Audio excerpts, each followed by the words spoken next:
Здравствуйте, дорогие подписчики и гости канала. Надеюсь, что у вас все хорошо. Сегодня на завтрак буду готовить гречневую кашу со свининой или гречку по-купечески. Врачи рекомендуют есть гречневую кашу именно на завтрак. На сковороду наливаю примерно 2 столовые ложки подсолнечного масла и кладу 490 грамм свинины. Я мясо заранее помыла, обрезала все лишнее и нарезала на небольшие кусочки. Гречневую кашу можно готовить с любым мясом по вашему вкусу. Мне также нравится гречневая каша с курицей. Мясо нужно жарить до золотистости. Список необходимых продуктов оставлю в описании под видео и в конце этого видео. Жидкости выделилось много. Периодически перемешиваю мясо и выпариваю влагу. Если вам нравится это видео, то ставьте пальчик вверх и напишите свое мнение о рецепте. Поделитесь видео с друзьями. Вы этим поможете развитию канала. Влага испарилась. Готовлю мясо до золотистости. Я заранее натерла на крупной терке одну морковь. Вес моей моркови 95 грамм. Добавляю ее в сковороду. Одну луковицу заранее нарезала кубиком. Вес лука 130 грамм. Добавляю лук в мясо. Перемешиваю, чтобы мясо и овощи не пригорели. И готовлю до золотистости моркови и полупрозрачности лука.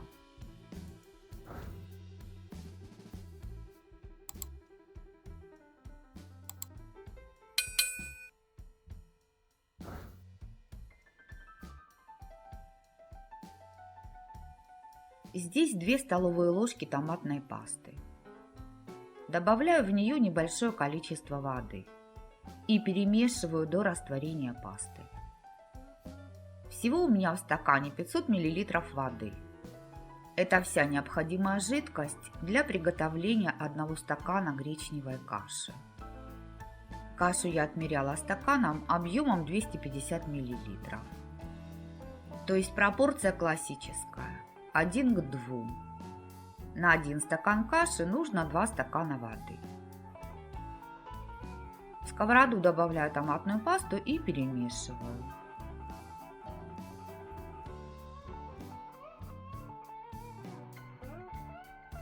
Добавляю примерно 1 чайную ложку соли, 2/3 чайной ложки черного молотого перца и 1,5 чайной ложки итальянских трав.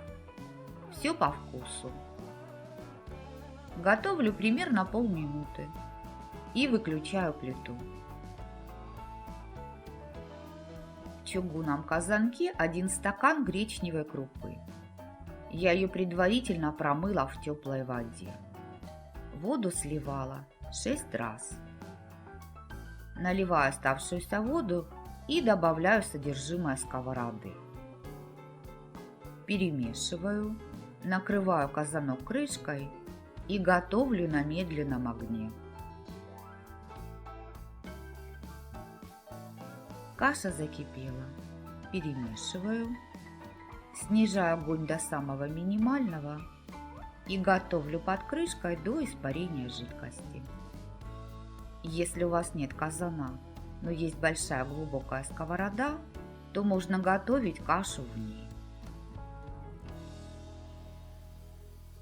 Периодически перемешиваю кашу и контролирую объем жидкости в казанке. Моя каша готова, выключаю плиту. Вот такая гречка по-купечески у меня получилась. Каша рассыпчатая, выглядит аппетитно, и это отличный завтрак для семьи. Свинина в каше мягкая и сочная. Блюдо сытное вкусное и полезное. В моей семье утро часто начинается именно с такой каши. Мои мужчины гречневую кашу любят больше других каш, и она им никогда не надоедает. Они готовы есть гречневую кашу с мясом каждый день. Рецепт гречки по-купечески простой, из доступных продуктов, которые наверняка найдутся у вас на кухне. Готовится гречневая каша с мясом недолго, а получается очень вкусно. Вы можете приготовить гречневую кашу с любым мясом, которое вы любите, и добавить в нее приправы по вашему вкусу. Рекомендую вам приготовить гречку по-купечески со свининой. Она вам понравится. Готовьте с удовольствием и приятного аппетита! Если вам было полезно это видео, то подпишитесь на канал и не забудьте нажать на колокольчик, чтобы получать уведомления о новых видео. А я на этом с вами прощаюсь. Желаю вам мира и добра. До новых встреч в новых видеорецептах. Пока-пока!